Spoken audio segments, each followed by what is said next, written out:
अब आप सुनेंगे पौराणिक कथा कृष्णा और सत्यभामा की।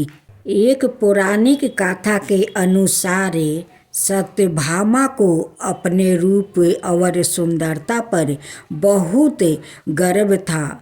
उसे लगता था कि श्री कृष्णा उसके रूप पर मोहित है, इसलिए अन्य पत्नियों से ज़्यादा उस पर ध्यान देते हैं।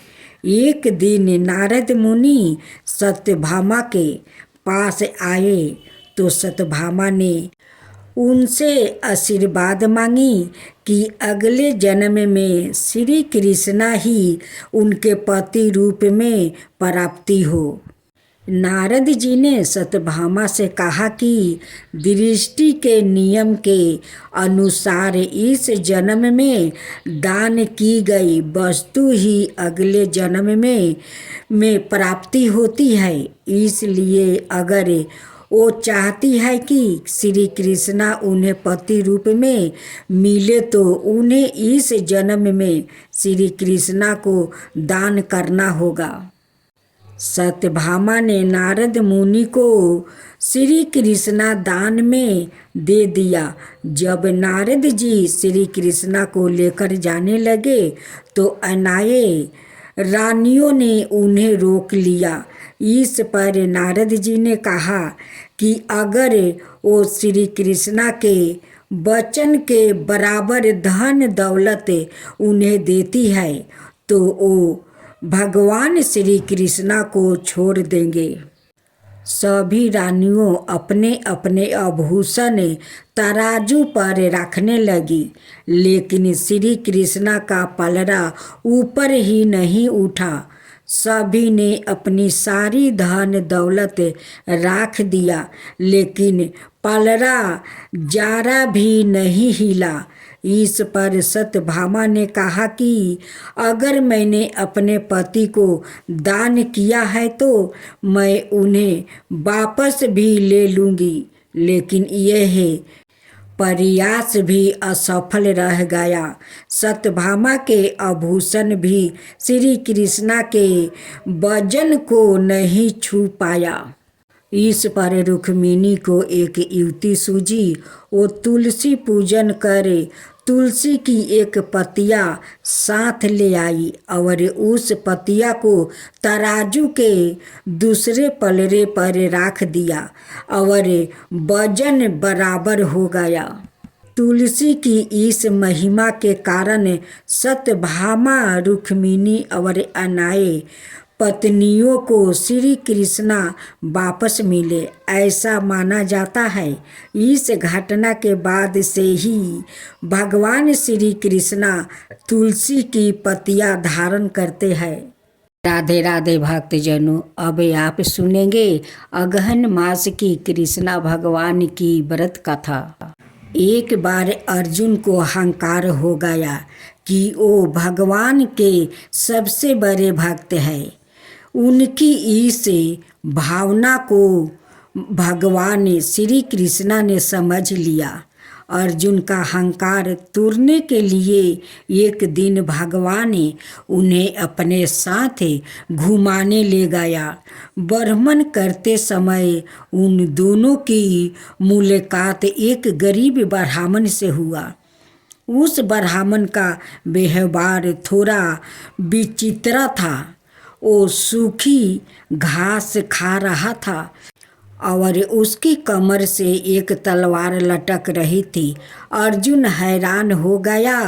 उन्होंने उस ब्राह्मण से पूछा, आप तो अहिंसा के पुजारी हैं, जीव हिंसा ना हो इसलिए सूखी घास खाकर अपना गुजारा करते हैं, लेकिन फिर अहिंसा का यह साधना तलवार आपके साथ क्यों है?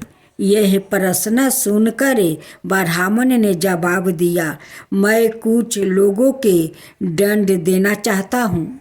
अर्जुन ने उत्सुक होकर फिर प्रश्न किया, हे महान मान, आपके शत्रु कौन है? ब्राह्मण ने उत्तर दिया, मैं 4 लोगों को ढूंढ रहा हूँ।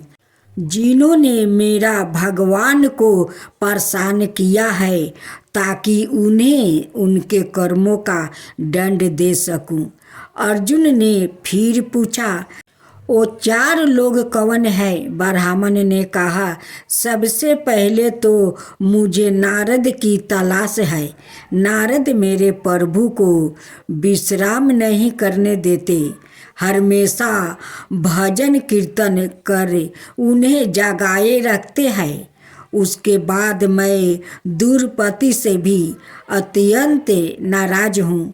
उसने मेरे प्रभु को ठीक उसी समय पुकार लिया जब वो भोजन करने बैठे थे।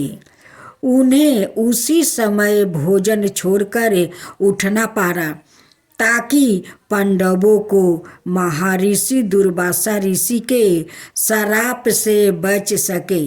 इतना ही नहीं, द्रौपदी ने मेरे आराध्या को जूठा भोजन खिला दिया। अर्जुन ने पूछा, आपका तीसरा शत्रु कौन है? ब्राह्मण ने उत्तर दिया, वो है हृदयहीन प्रहलाद। उस दृष्टि के कारण मेरे भगवान को गर्म तेल के कड़ाहे में प्रवेश करना पड़ा, हाथी के पैरों तले कुचला जाना पड़ा और अंत में खंभे से प्रकट होने के लिए विवश होना पड़ा। और मेरा चौथा शत्रु है अर्जुन।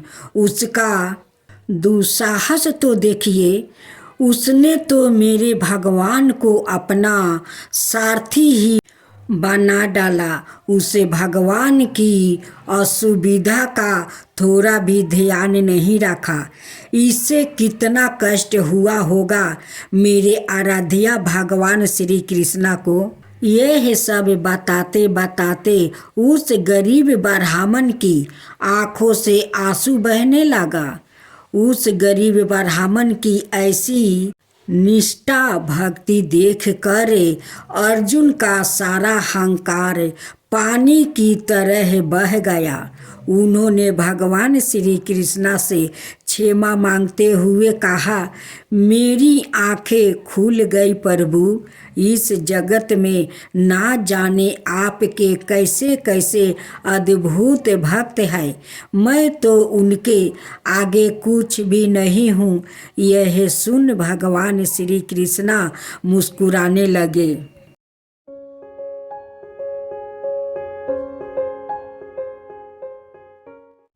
अब आप सुनेंगे राजा धर्मात्मा और परमेश्वर की कथा।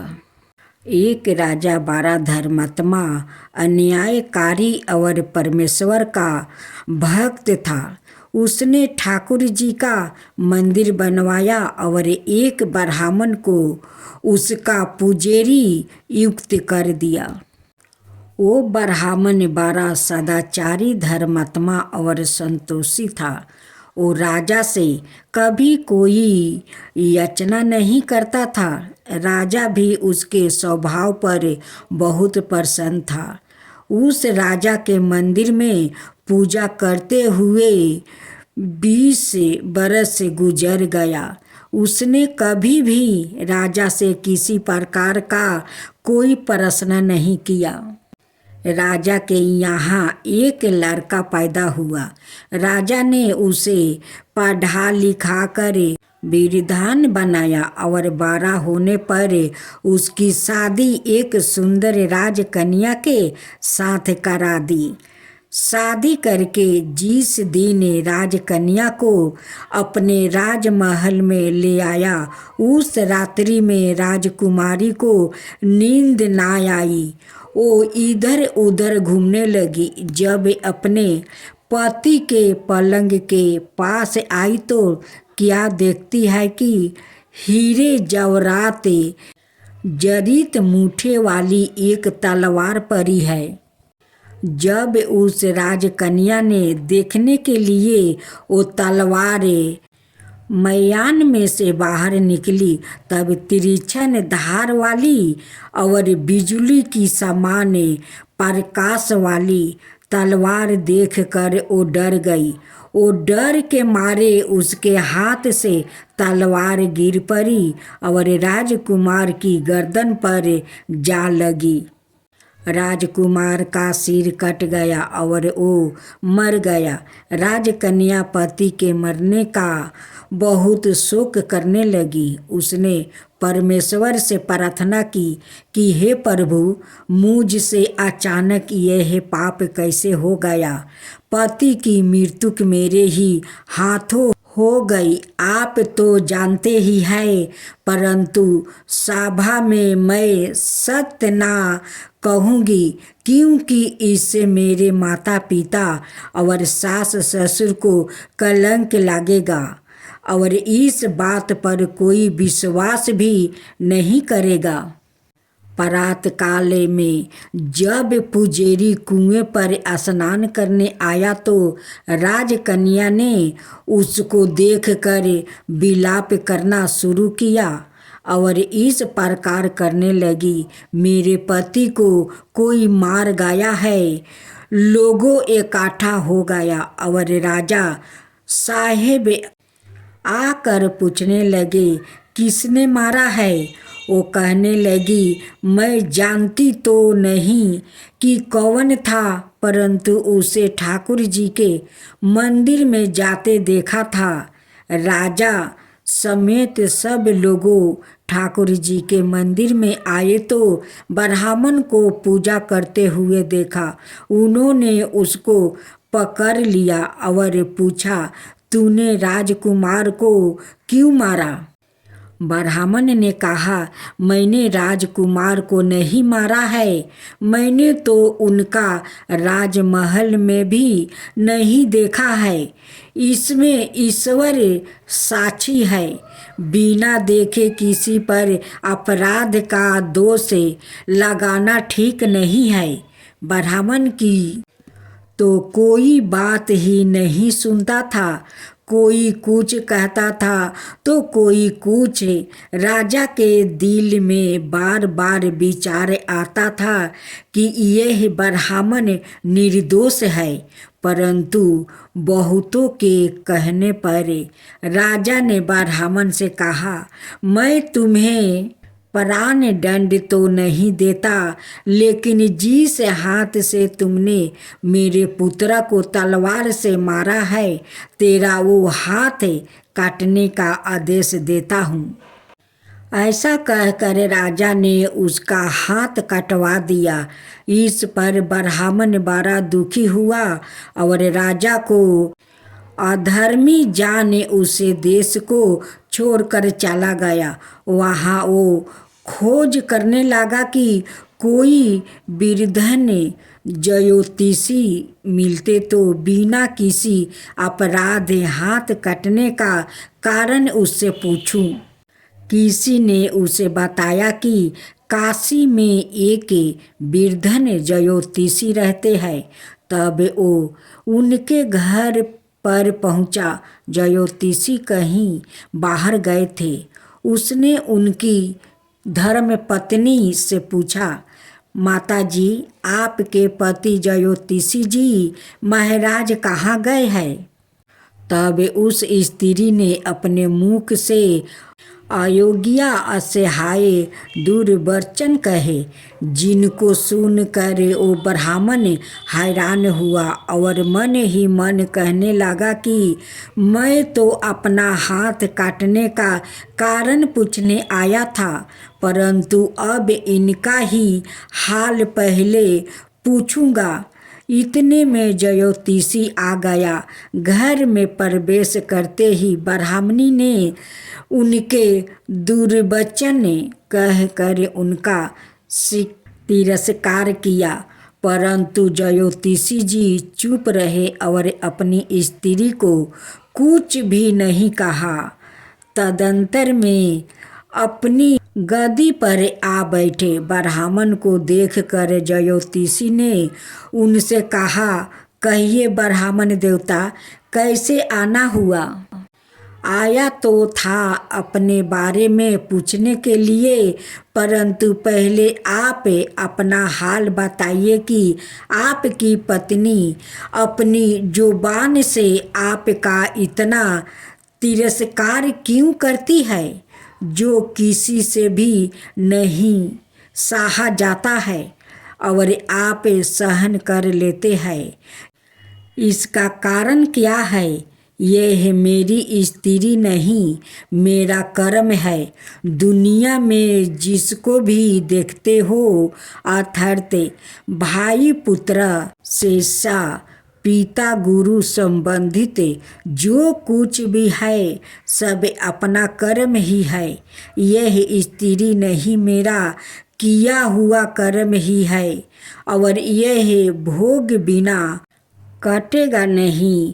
अपना किया हुआ जो भी कुछ शुभ अशुभ कर्म है, वो अवश्य ही भोगना पड़ता है। बिना भोगे तो सैकड़ों कल्पों के गुजरने पर भी कर्मों नहीं टल सकता।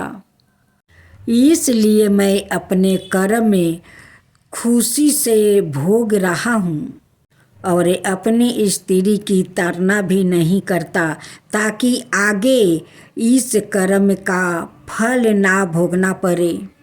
महाराज, आप क्या कर्म किया था? सुनिए। इसकी पीठ पर फोड़ा था। फोड़े की पीड़ा से यह बड़ी दुखी थी और कमजोर भी हो गई। मेरा स्वभाव बड़ा दृष्ट था, इसलिए मैं इसके फोड़े में चोंच मार कर इसे ज़्यादा दुखी करता था।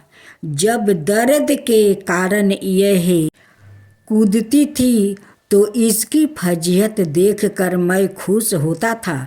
मेरे डर के कारण यह साहस बाहर नहीं निकलती थी, किंतु मैं इसको ढूंढता फिरता था। यह जहाँ मिले वो ही इसे दुखी करता था। आखिर मेरे द्वार बहुत सताए जाने पर तरस होकर यह गांव से 10-12 मील दूर जंगल में चली गई। वहाँ गंगा जी के किनारे सघन वन में हरा हरा घास खाकर और मेरी चोटों से बचकर सुखपूर्वक रहने लगी। लेकिन मैं इसके बिना नहीं रह सकता था। इसको ढूंढते ढूंढते मैं उसी वन में जा पहुंचा और वहाँ उसे देखते ही मैं इसकी पीठ पर जोर से चोंच मारी तो मेरी चोंच इसकी हड्डी में चुभ गई। इस पर इसने अनेक प्रयास किया, फिर भी चोंच ना छूटी। मैंने भी चोंच निकालने का बड़ा प्रयत्न किया, मगर ना निकली। पानी के भय से ही यह दृष्टि मुझे छोड़ेगा, ऐसा सोचकर यह गंगा जी में प्रवेश कर गई, परंतु वहाँ भी मैं अपनी चोंच निकाल ना पाया। आखिर में यह बड़े प्रवाह में प्रवेश कर गई। गंगा का प्रवाह तेज होने के कारण हम दोनों बह गया और बीच में ही मर गया।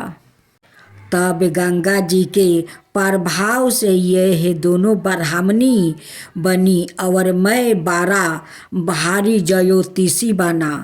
अब यही मेरी स्त्री हुई जो मेरे प्राण पर्यंत अपने मुख से गाली निकाल कर मुझे दुख देगी और मैं भी अपने पूर्व कर्मों का फल समझकर सहन करता रहूँगा।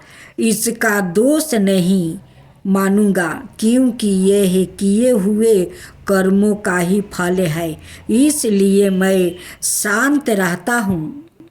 अब अपना प्रश्न पूछो। ब्राह्मण ने अपना सब समाचार सुनाया और पूछा, अधर्मी पापी राजा ने मुझे निरपराध का हाथ क्यों कटवाया?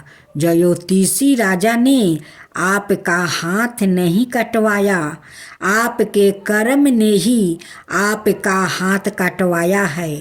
किस प्रकार पूर्व जन्म में आप एक तपस्वी थे और राजकन्या गौ थी और राजकुमार कसाई था। वो कसाई जब गऊ को मारने गया तब गऊ बेचारी जान बचा कर आपके सामने से जंगल में भाग गई। पीछे से कसाई आया और आपसे पूछा कि इधर कोई गाय तो नहीं गया है? आपने प्रण कर रखा था कि झूठ नहीं बोलूँगा। अत जिस तरफ गऊ गई थी उस तरफ आपने हाथ से इशारा किया तो उस कसाई ने जाकर गऊ को मार डाला। गंगा के किनारे वो उसकी चमड़ी निकाल रहा था। इतने में ही उसे जंगल से शेर आया और गऊ और कसाई दोनों को खाकर गंगा जी के किनारे ही उनकी हड्डियाँ उसमें बह गई। गंगा जी के प्रताप से कसाई को राजकुमार और गौ को राजकन्या का जन्म मिला।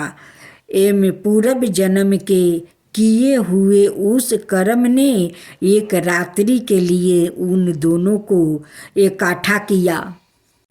क्योंकि कसाई ने गऊ को अहिंसा से मारा था, इसी कारण राजकन्या के हाथों अनायास से ही तलवार गिरने से राजकुमार का सिर कट गया और वो मर गया।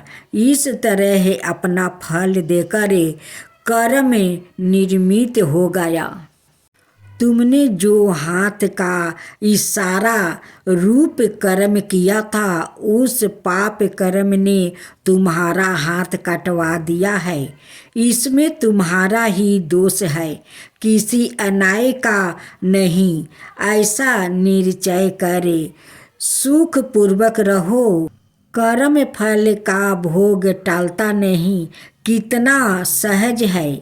ज्ञान